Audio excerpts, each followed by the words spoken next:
अस्सलाम वालेकुम students, I am ज़ैन तबस्सुम और आप लोग देख रहे हैं ज़ैन अकेडमी चैनल। तो आज की इस वीडियो में हम एमसीक्यूज़ ऑफ स्टोइकोमेट्री जो है इसके ऊपर डिटेल से बात करेंगे। हर एक क्वेश्चन जो है हल करेंगे, जो न्यूमेरिकल है एमसीक्यूज़ में उसको भी हल करेंगे, जो जनरल क्वेश्चन है स्टोइकोमेट्री से वो भी हम हल करेंगे। तो स्टार्ट करते हैं फर्स्ट वन एमसीक्यूज़ से। तो फर्स्ट वन एमसीक्यूज़ कुछ इस तरह है कि the mass of an atom या element compared with the mass of one atom of carbon 12 is called, यहाँ पे 1 मोल, ग्राम एटॉमिक मास या एटॉमिक नंबर या रिलेटिव एटॉमिक मास। अगर आप लोगों को सेकंड वीडियो याद हो the moles and Avogadro number, वहाँ पे हमने रिलेटिव एटॉमिक मास डिटेल से डिस्कस किया हुआ है। अगर आप लोगों ने वीडियो नहीं देखी तो मैं यहाँ पे डिस्क्रिप्शन में, वीडियो के डिस्क्रिप्शन में लिंक देता हूँ, वो इस प्लेलिस्ट का जो स्टोइकोमेट्री का प्लेलिस्ट है जिसमें सारी वीडियो मौजूद है। तो आप लोग देख सकते हैं कि कैसे हमने कार्बन 12 जो है इसके साथ दूसरे एटम कंपेयर की है, वहाँ पे आप लोग देख सकते हैं। तो इस कार्बन के साथ दूसरे एटम को कंपेयर करना, इस चीज़ को हम क्या कहते हैं, रिलेटिव एटॉमिक मास कहते हैं। क्या कहते हैं? रिलेटिव एटॉमिक मास। शायद आप लोगों ने 9th में भी पढ़ा हो और यहाँ पर भी मैंने आप लोगों को डिटेल से समझाया हुआ है, वहाँ पे आप लोग ज़रूर देख लें ताकि आप लोग डीपली समझे, फिर आप लोग जो है नहीं बोलेंगे। तो इसको हम क्या कहते हैं? रिलेटिव एटॉमिक मास कहते हैं। क्या कहते हैं? Relative atomic mass. Second MCQs की तरफ आते हैं। सेकंड एमसीक्यूज़ है which of the following is not true for mole. इनमें से कौन सा सेंटेंस जो है वो मोल के लिए ट्रू नहीं है। तो यहाँ पे फर्स्ट वन है it is a counting unit, ये ट्रू है कि नहीं है। तो मैंने आप लोगों को बताया था कि जिस तरह डोज़न है, दर्जन है, इसी तरह मोल भी है। दर्जन में जो है 12 चीज़ें आती हैं, इस तरह मोल में जो है 6.0/10⁻³ चीज़ें आती है। तो इट मीन्स कि ये क्या है, सही है मोल के लिए। इसके अलावा next one it is the gram atomic और gram formula mass of a substance. तो ये भी क्या है, मोल के लिए ट्रू है। इसके अलावा इट कंटेन 6.0/10⁻23 पार्टिकल। तो मैंने ये भी बताया था कि जो भी कंपाउंड आप लेते हैं, चाहे वो हाइड्रोजन है, नाइट्रोजन है, ऑक्सीजन है, जो भी हो, लेकिन अगर वो 1 मोल है तो इसमें कितने पार्टिकल होंगे? 6.0/10⁻23 पार्टिकल होंगे। वो एटम भी हो सकते हैं, मॉलिक्यूल भी हो सकते हैं, इसके अलावा आयनिक कंपाउंड भी हो सकता है या फार्मूला यूनिट भी हो सकता है। It contain different number of particle for different substance. अब यहाँ पे ये सेंटेंस जो है ये गलत है, तो D is the correct answer, क्योंकि हर सब्सटेंस जो है, जितनी भी सब्सटेंस है, वो अगर 1 मोल है तो उसमें कितने पार्टिकल होंगे? इतने। अब यहाँ पे ये कहता है कि it contain different number of particle for different substance. अगर हाइड्रोजन है उसकी पार्टिकल जो है डिफरेंट हो गए ऑक्सीजन से, तो ये जो है ये option D option is the correct answer. ये मोल के लिए ट्रू नहीं है। नेक्स्ट एमसीक्यूज़ की तरफ आते हैं। नेक्स्ट क्वेश्चन है what is the mass in gram of 5 mole of water. 5 मोल अगर वाटर हो तो उसका मास कितने ग्राम होगा? 90 ग्राम होगा, 36 ग्राम होगा, 18 ग्राम होगा, 100 ग्राम होगा। तो उसको हम क्या करेंगे? कैलकुलेट करेंगे। तो 1 मोल जो है उसके मोलर मास के बराबर होता है। ये हम प्रीवियस लेक्चरों में बार बार डिस्कस कर चुके हैं कि हर कंपाउंड का जो मोलर मास है वो 1 मोल के बराबर होता है। मान लो हमारे पास 1 मोल क्या है? वाटर है। अब वाटर का जो मोलर मास है वो कितना है? 2 हाइड्रोजन है, हाइड्रोजन का एटॉमिक मास कितना है? एक का 1 है। अगर 2 हाइड्रोजन है तो इट मीन्स के 2 ग्राम। इसके अलावा ऑक्सीजन का एटॉमिक मास कितना है? 16। तो 16 + 2 = 18। अब ये 1 मोल का मास है, कितने ग्राम? 18 ग्राम जो है ये 1 मोल ऑफ वाटर का मास है। अब 18 को 5 से ज़रब दे दे, 18 को 5 से ज़रब दे दे, क्योंकि यहाँ पे 5 मोल है। तो 8 5 40, 1 का, और 5 5 4 9। तो इट मीन्स के A is the correct answer. यहाँ पे इसका आंसर कितना आएगा? 90 ग्राम। 90 ग्राम। तो A is the correct answer. इसके अलावा नेक्स्ट MCQ जो है उसकी तरफ आते हैं। नेक्स्ट MCQs है the number of molecules in 22 gram of carbon dioxide is 6.023 ज़रब 10 की पावर 23 और 3.011 ज़रब 10 की पावर 23 और यहाँ पे 6.023 ज़रब 10 की पावर 21 और 6.023 ज़रब 10 की पावर 22। अब यहाँ पे हमें पता नहीं चलता, हम क्या करेंगे, इसको सॉल्व करेंगे। कैसे सॉल्व करेंगे? सबसे पहले हम जो है कार्बन डाइऑक्साइड की मोल्स निकालेंगे। मोल्स निकालने से पहले यहाँ पे हम कार्बन डाइऑक्साइड का मोलर मास फाइंड आउट करेंगे। तो molar mass of carbon dioxide का कितना है? कार्बन का 12 है एटॉमिक मास। इसके अलावा ऑक्सीजन का, एक ऑक्सीजन का 16 है, तो 16 दूनी 32, तो इज़ इक्वल टू यहाँ पे 44 ग्राम पर मोल, यानी 1 मोल कार्बन डाइऑक्साइड 44 ग्राम के बराबर है। ये क्या है? मोलर मास, इसलिए हम पर मोल लिखते हैं। ठीक, तो मोलर मास हमने फाइंड आउट किया। अब हम क्या करेंगे? Number of mole of carbon dioxide निकालेंगे। तो number of mole of carbon dioxide is equal to given mass. अब गिवन मास कितना है? यहाँ पे 22 ग्राम है। कितने दिए हुए हैं? 22 ग्राम। यहाँ पे मोलर मास कितना है? 44 ग्राम। तो यहाँ पे हम कैलकुलेटर ओपन करते हैं। 22 divided by 44 is equal to 0.5 mole. कितने आता है? 0.5 मोल। अब हमें मालूम है कि 1 मोल एनी कंपाउंड, चाहे कार्बन डाइऑक्साइड है, कार्बन मोनोऑक्साइड है, वाटर है, कोई भी है, उसमें कितने पार्टिकल होंगे? 6.023 ज़रब 10 की पावर 23। 6.1 यानी 1 मोल इज इक्वल टू, ठीक, 1 मोल बराबर है 6.023 या 0.22 करते हैं या 0.22 करते हैं, तो ये इतना मैटर नहीं करता। इसके अलावा अगर 0.5 मोल हो तो उसमें कितने पार्टिकल होंगे? हम क्या करते हैं? x मान लेते हैं, तो क्रॉस मल्टीप्लिकेशन। अब क्रॉस मल्टीप्लिकेशन में x क्या है? नंबर ऑफ पार्टिकल है। x इज़ इक्वल टू यहाँ पे ये वैल्यू ज़रब 0.5, ठीक, और डिवाइडेड बाई 1। अब 1 नीचे हो तो इसका कुछ मतलब नहीं होता, तो हम क्या करते हैं? इसको ख़त्म करते हैं और यहाँ पे कैलकुलेटर ओपन करते हैं। तो 6.023 ज़रब 0.5 इज़ इक्वल टू 3.0115 3.015 ज़रब 10 की पावर 23। तो x कितना आता है? x is equal to 3.0115। अगर हम ना लिखे तो ठीक है, राउंड ऑफ करते हैं, तो ज़रब 10 की पावर 23।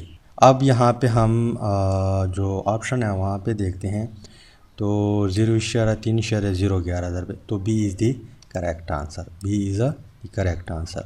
नेक्स्ट MCQs की तरफ आते हैं। नेक्स्ट MCQs कुछ इस तरह है कि what will be the value of temperature and pressure at standard condition STP।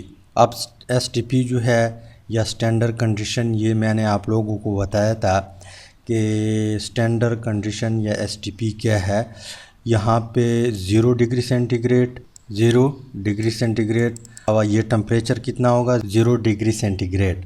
इसके अलावा प्रेशर कितना होगा? 1 atm, 1 atm। अब यहाँ पे आप लोग देख ले, यहाँ पे 100 डिग्री या 1 atm, तो ये गलत है। इसके अलावा 298 केल्विन और 1 atm, 273 kelvin, 760 mm of Hg। इसके अलावा 0 डिग्री सेंटीग्रेड और 760 cm Hg। तो यहाँ पे एक पॉइंट नोट करें कि 1 atm जो है या 0 degree centigrade, 0 degree centigrade is equal to 273 kelvin. 0 degree centigrade किस चीज़ के बराबर है? 273 केल्विन। अब यहाँ पे 1 atm तो है, लेकिन यहाँ पे 298 केल्विन है, मतलब 25 हमने और भी ऐड किया हुआ है, तो ये 25 डिग्री सेंटीग्रेड आता है। तो इट मीन्स कि ये भी गलत है। क्या है? ये भी गलत है। इसके अलावा यहाँ पे आप लोग देख लें 273 केल्विन, ये बात ठीक है, 273 केल्विन और 760 mm ऑफ Hg। 1 atm जो है 1 atm वो किस चीज़ के बराबर है? 760 mm ऑफ Hg जो मरकरी है उसके बराबर है। तो इट मीन्स कि C is the correct answer. D भी गलत है क्योंकि यहाँ पे 0 डिग्री सेंटीग्रेड है, लेकिन यहाँ पे mm ऑफ Hg में नहीं है, cm में है। तो इट मीन्स कि ये भी गलत है। तो C is the correct answer. Next जो MCQs है उसकी तरफ आते हैं। नेक्स्ट MCQs कुछ इस तरह है कि the molar volume of sulphur dioxide gas at STP, standard temperature pressure पे जो भी गैस हो, मैंने आप लोगों को समझाया था कि कितना होगा। यहाँ पे ऑप्शन दिया हुआ है 64 DM3, 24 DM3, 22.4 DM3 और यहाँ पे 22.4 CM3। तो मैंने आप लोगों को बताया था कि STP पर स्टैंडर्ड टेम्परेचर प्रेशर पे कोई भी गैस आप लोग लेंगे वो कितना वॉल्यूम ऑक्यूपाई करेगा, कितना वॉल्यूम घेर लेगा? 22.4 DM3। मान लो यहाँ तक 22.4 DM3 है। तो आप हाइड्रोजन ले ले या आप ऑक्सीजन ले ले या आप सल्फर डाइऑक्साइड ले ले, कोई भी गैस जब आप लेते हैं अगर वो STP पर हो तो उसका मोलर वॉल्यूम यानी 1 मोल अगर हो वो गैस, तो उसका जो वॉल्यूम होगा वो 22.4 DM3 होगा। हमेशा 4 DM3 हर गैस का होगा। ये पॉइंट आप लोग ज़रूर नोट करें।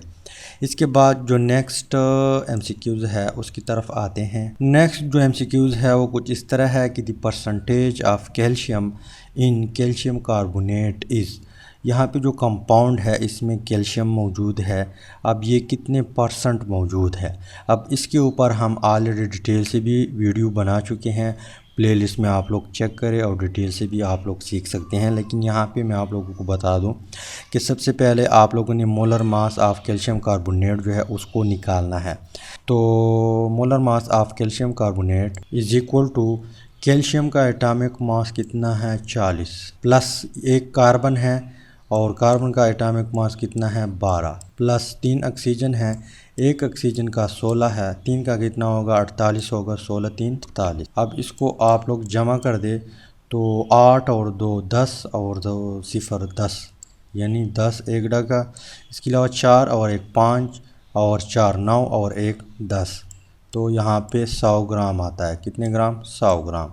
यानी कैल्शियम कार्बोनेट का जो मोलर मास है वो कितने 100 ग्राम है। इसके अलावा यहाँ पे हमें मालूम है कि सिर्फ कैल्शियम का 40 ग्राम है। तो percentage of calcium is equal to यहाँ पे 40 डिवाइडेड बाई 100 मल्टीप्लाई बाई 100। ये परसेंटेज का फार्मूला था अगर आप लोगों को याद हो। यहाँ पे मोलर मास ऑफ उस कंपाउंड का divided by total molar mass compound का और यहाँ पे ज़रब 100। तो कैलकुलेटर ओपन करते हैं, यहाँ पे 40 डिवाइडेड बाई 100 और ज़रब 100 इज़ इक्वल टू 40। तो 40 कहाँ पे है? डी। तो D is the correct answer. D is the correct answer. Next MCQs की तरफ आते हैं। नेक्स्ट जो MCQs है कुछ इस तरह है कि गिवन द इक्वेशन, यहाँ पे कार्बन डाइऑक्साइड रिएक्शन करता है कार्बन के साथ और यहाँ पे हमें कार्बन मोनोऑक्साइड देता है। लेकिन यहाँ पे रिएक्शन चेक करें बैलेंस है कि नहीं है। तो यहाँ पे 2 ऑक्सीजन, यहाँ पे ये 2 जो है इसके साथ भी है तो 2 ऑक्सीजन, ठीक। इसके अलावा 2 कार्बन और यहाँ पे 2 कार्बन, इट मीन्स कि रिएक्शन बैलेंस है। तो यहाँ पे कोफिशिएंट नहीं है, इट मीन्स कि यहाँ पे 1 है, यहाँ पे 1 है, यहाँ पे ऑलरेडी 2 लगा हुआ है।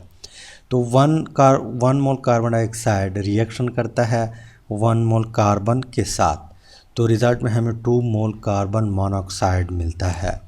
अब यहाँ पे सबसे पहले यहाँ पे इसका मोलर मास, सबका मोलर मास हम निकालते हैं तो आप लोग इजीली यहाँ पे जो करेक्ट आंसर है वो फाइंड आउट कर सकते हैं। तो कार्बन डाइऑक्साइड जो है इसका मोलर मास कितना होगा? 44 ग्राम, क्योंकि कार्बन का 12 है, ऑक्सीजन का 16 है, तो 2 का 32 होगा, 32 जमा 12 इज़ इक्वल टू, ये हम मोलर मास फाइंड आउट करते हैं 44 ग्राम, ठीक। कार्बन का जो मोलर मास है वो कितना है? 12। और कार्बन मोनोऑक्साइड का मोलर मास कितना होगा? यहाँ पे होगा मोलर मास 12 जमा 16 इज इक्वल टू 28, ठीक, एक का 28 आता है। अगर हमारे पास 2 मोल हो, 2 मोल कार्बन मोनोऑक्साइड, तो 2 ज़रबे 28 इज इक्वल टू, यहाँ पे 2 ज़रबे 28 कर दे तो 56 ग्राम, यहाँ पे ग्राम सब के साथ ग्राम है, ठीक। अब यहाँ पे which of the following equivalences is not correct for the reaction, reaction के लिए कौन सा जो इक्विवेलेंसेस है वो ठीक नहीं है। तो यहाँ पे 1 mole carbon dioxide, 1 mole carbon dioxide हमें देता है 2 मोल कार्बन मोनोऑक्साइड, ये क्या है, सही है, क्योंकि यहाँ पे 1 मोल कार्बन डाइऑक्साइड हमें 2 मोल कार्बन मोनोऑक्साइड देता है। अब 1 मोल कार्बन जो है हमें देता है 56 ग्राम ऑफ कार्बन मोनोऑक्साइड, तो ये भी सही है। क्यों? क्योंकि यहाँ पे 1 मोल हमें 2 मोल कार्बन मोनोऑक्साइड देता है। अब 2 मोल कार्बन मोनोऑक्साइड का जो मोलर मास है वो 56 ग्राम आता है, तो इट मीन्स कि ये भी ठीक है। इसके अलावा डी दे के 44 ग्राम कार्बन डाइऑक्साइड, इसका मोलर मास कितना है 1 मोल का, 44 ग्राम आता है। तो 44 ग्राम कार्बन डाइऑक्साइड कितने ग्राम कार्बन के साथ रिएक्शन करेगा, 12 ग्राम कार्बन के साथ रिएक्शन करेगा और हमें 2 मोल कार्बन मोनोऑक्साइड देगा। इसके अलावा ये देखे 44 ग्राम कार्बन डाइऑक्साइड, 1 मोल 44 ग्राम के बराबर, 44 ग्राम कार्बन डाइऑक्साइड हमें देता है 28 ग्राम कार्बन मोनोऑक्साइड, तो ये गलत है क्योंकि ये 1 मोल के बराबर होता है। तो D is the correct answer. बाकी सब करेक्ट है, ये इनकरेक्ट है, तो इट मीन्स कि ये करेक्ट आंसर है, सही आंसर है, ठीक। नेक्स्ट जो एमसीक्यूज़ है उसकी तरफ आते हैं। नेक्स्ट जो क्वेश्चन है वो कुछ इस तरह है कि लिमिटिंग रिएक्टेंट इज़ 1, यहाँ पे इनमें से क्या करता है लिमिटिंग रिएक्टेंट। अब लिमिटिंग रिएक्टेंट, एक्सेस रिएक्टेंट, इसके ऊपर हम डिटेल से वीडियो बना चुके हैं, प्लेलिस्ट में आप लोग चेक कर सकते हैं, डिस्क्रिप्शन में प्लेलिस्ट का लिंक मौजूद है, सॉरी। तो यहाँ पे which is present in maximum amount, यहाँ पे जो लिमिटिंग रिएक्टेंट है ये मैक्सिमम अमाउंट में प्रेजेंट है। Which produce minimum number of mole of product, या ये मिनिमम अमाउंट में प्रोडक्ट प्रोड्यूस करता है, या which produce maximum number of mole of product, या मैक्सिमम अमाउंट में प्रोडक्ट प्रोड्यूस करता है, या does not affect the amount of product, या प्रोडक्ट के ऊपर कोई इफेक्ट नहीं डालता। तो मैंने आप लोगों को बताया था कि जो लिमिटिंग रिएजेंट है या जो लिमिटिंग रिएक्टेंट है वो कम अमाउंट में होता है और इसके ऊपर हम रिएक्टेंट भी स्टॉप करवाते हैं। तो ये जब ख़त्म हो जाता है तो रिएक्शन भी स्टॉप होता है, तो इट मीन्स के ये हमारे पास minimum number of mole of product produce करते हैं। तो B is the correct answer, B is the correct answer. Next जो एमसीक्यूज़ है उसकी तरफ आते हैं। नेक्स्ट एमसीक्यूज़ है efficiency of chemical reaction can be check by calculating. यहाँ पे एक्चुअल यील्ड से हम कैलकुलेट करते हैं एफिशिएंसी, या थ्योरेटिकल यील्ड से, या परसेंटेज यील्ड से, या amount of the reactant unused. तो ये रिसेंटली हमने अपलोड की है ये वीडियो। पहले हमने यील्ड डिस्कस किया, फिर थ्योरेटिकल यील्ड, फिर एक्चुअल यील्ड और फिर परसेंटेज यील्ड। जो एफिशिएंसी है केमिकल रिएक्शन की उसको हम किस यील्ड से चेक करवाते हैं, परसेंटेज यील्ड से। तो इट मीन्स के C is the correct answer, C is the correct answer. Next जो एमसीक्यूज़ है उसकी तरफ आते हैं। नेक्स्ट जो एमसीक्यूज़ है वो कुछ इस तरह है कि the actual yield will reach the ideal या theoretical yield value if the percentage yield of reaction is, कितने परसेंट वो होगा एक्चुअल यील्ड जब ये थ्योरेटिकल यील्ड तक पहुंच जाए। मतलब एक्चुअल यील्ड और थ्योरेटिकल यील्ड कब इक्वल होंगे। मैंने आप लोगों को बताया था वीडियो में कि जो थ्योरेटिकल यील्ड है वो हमेशा ज़्यादा होता है एक्चुअल यील्ड से, क्योंकि थ्योरेटिकल यील्ड हम कागज़ पे जो है कैलकुलेट करते हैं और एक्चुअल यील्ड जो है वो हम परफॉर्म करते हैं और लेबॉरेटरी में बैठ के रिएक्शन देखते हैं और फिर उसका मास कैलकुलेट करते हैं और उसका मास जो है बैलेंस से हम चेक करते हैं कि कितना आया। तो कुछ रीज़न थे वो भी मैंने आप लोग बताए थे कि क्यों जो है एक्चुअल यील्ड कम आता है थ्योरेटिकल यील्ड से, वो रीज़न भी आप लोग चेक कर सकते हैं। लेकिन यहाँ पे कब बराबर होगा एक्चुअल यील्ड और थ्योरेटिकल यील्ड, जब कितने परसेंट हो एक्चुअल यील्ड, जब 100% हमारे पास एक्चुअल यील्ड जो है निकल आ जाए, उसको हम 100% हासिल करें प्रोडक्ट को, तो तब यहाँ पे थ्योरेटिकल यील्ड और एक्चुअल यील्ड इज इक्वल होगा। कितने परसेंट होगा, 100%। तो D is the correct answer. Last one जो है उसकी तरफ आते हैं। लास्ट वन जो MCQs है वो कुछ इस तरह है कि the maximum number of mole are present in, यहाँ पे इनमें से किस में से ज़्यादा मोल प्रेजेंट हो गए। 11.2 DM की वॉल्यूम है हाइड्रोजन गैस का STP पर। इसके अलावा 44.8 DM³ ऑफ नाइट्रोजन गैस है STP पर। इसके अलावा 67.2 DM³ of carbon dioxide gas है STP पर। इसके अलावा 22.4 DM³ ऑफ ऑक्सीजन गैस है STP पर। अब हमेशा याद रखिए जो भी गैस हो, चाहे वो नाइट्रोजन है, चाहे हाइड्रोजन है, कार्बन डाइऑक्साइड है, ऑक्सीजन है, अगर वो हम 1 मोल लेते हैं तो वो 22.4 DM³ के बराबर होगा, इतना वॉल्यूम घेर लेगा। तो इट मीन्स कि ये क्या है, 1 मोल है। 22.4 कितने मोल के बराबर है, 1 मोल के बराबर है।